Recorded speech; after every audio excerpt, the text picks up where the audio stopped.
Alors, ce point sur le dénombrement et la combinatoire a deux objectifs. D'abord, favoriser et faciliter certains exercices de probabilité pour lesquels déterminer le nombre de cas favorables est parfois difficile. Donc, s'entraîner à dénombrer, c'est ça l'origine, les cas favorables est important. Et de l'autre, ça nous permet, en fait, avec le point de vue qui est adopté, de parler un petit peu de théorie des ensembles, de fixer ce que c'est qu'une partition, ce qu'on appelle en probabilité un système complet d'événements, et de parler du produit cartésien d'ensemble, qui va changer la façon dont on écrit parfois certains quantificateurs. C'est-à-dire on multipliera des ensembles, mais c'est pas une multiplication au sens de la multiplication des nombres.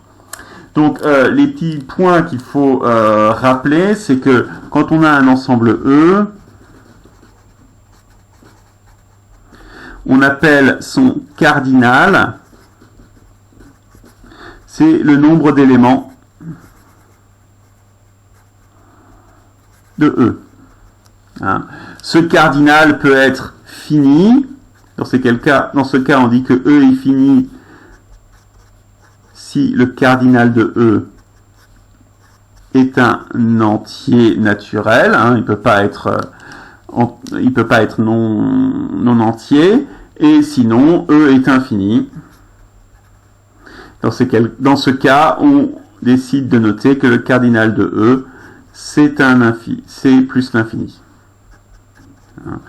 Il y a plusieurs types d'ensembles infinis. Hein. Il y a notamment les ensembles infinis qui sont infinis comme l'ensemble des entiers naturels, comme N. On les appelle infinis dénombrables. Et il y a les ensembles qui sont infinis comme R. On les appelle infinis indénombrables. Voilà. Bon, ce ne sera pas tellement notre sujet ici. On a mis quelques exemples, et puis ensuite on rappelle que les sous-ensembles de E s'appellent aussi les parties de E. Et une des choses que l'on va faire, c'est qu'on va essayer de compter le nombre de parties de E. Hein. Évidemment, première remarque, si E est fini, et que A est une partie de E, donc qui est un sous-ensemble de E, j'écris A est inclus dans E, A est fini également. Alors, ça c'est évident. Alors, on commence par parler de ce que le programme appelle comme le principe additif.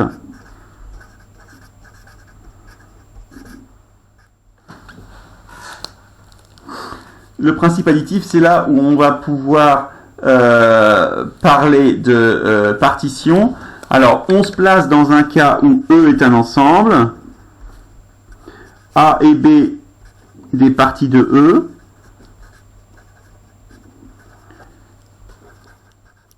qu'on va supposer disjointes.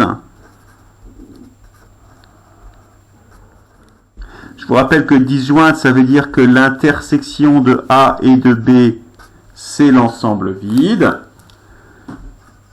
Alors, le cardinal de la réunion de A et de B, c'est la somme des cardinaux de A et de B. Ce qu'on fait là, c'est tout simplement compter le nombre d'éléments qu'il y avait dans chacun, et on sait qu'on ne peut compter comme ceci que lorsqu'ils sont disjoints. D'ailleurs, sinon on a la formule générale. Hein. En général, le cardinal de A union B, c'est certes la somme du cardinal de A du cardinal de B, mais si on fait ça, on compte deux fois ceux qui sont potentiellement entre les deux, donc on doit soustraire le cardinal de A inter B. Voilà. Ça, c'est ce qu'on appelle le principe additif, et la notion de partition d'un ensemble.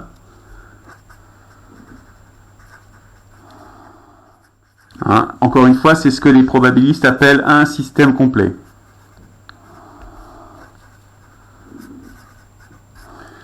Je ne vais pas réécrire l'ensemble des conditions quantifiées qui sont dans le cours, mais je vous fais le schéma que j'ai pas repris dans cette partie-là du cours, mais qui est dans la première partie, quand on parle justement de système complet d'événements. Alors, sauf que je vais pas le faire sur un univers oméga, je vais le faire sur un ensemble E. L'idée, c'est que on appelle partition de E un découpage de E. Alors, que je vais noter A1, A2 jusqu'à A indice K. Hein, donc là, potentiellement, il y en a plusieurs. Donc, cette partition, c'est un découpage de E tel que il suit un certain nombre de règles. Il faut que aucune tranche ne recoupe les autres. C'est-à-dire, les A indice I sont tous disjoints. Disjoint 2 à 2. Il n'y a pas un point qui est à la fois dans A1 et dans A2. Ça ne marcherait pas. D'autre part, il faut que la réunion pour I égale 1 à K des AI soit égale à E. C'est-à-dire, on n'a rien oublié. Chaque élément de E est dans un AI et un seul d'après la première condition que l'on a donnée. Et évidemment, chaque AI, j'aurais dû le dire avant, hein, AI est inclus dans E. Sinon, ce ne sont pas c'est pas des sous-ensembles, c'est pas des parties.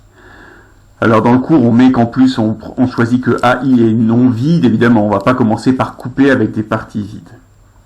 Voilà, donc ça c'est la notion de partition. Et évidemment, on peut étendre le calcul des cardinaux à une partition. Hein, si on fait ça, si j'utilise à la fois la partition et le principe additif, je peux dire que le cardinal de l'ensemble E est égal à la somme pour I égale, alors c'est pas, oui, c'est 1 à K du cardinal de AI. Donc voilà pour le principe additif. J'arrête cette vidéo, je passe à une autre pour pas que ce soit trop lourd.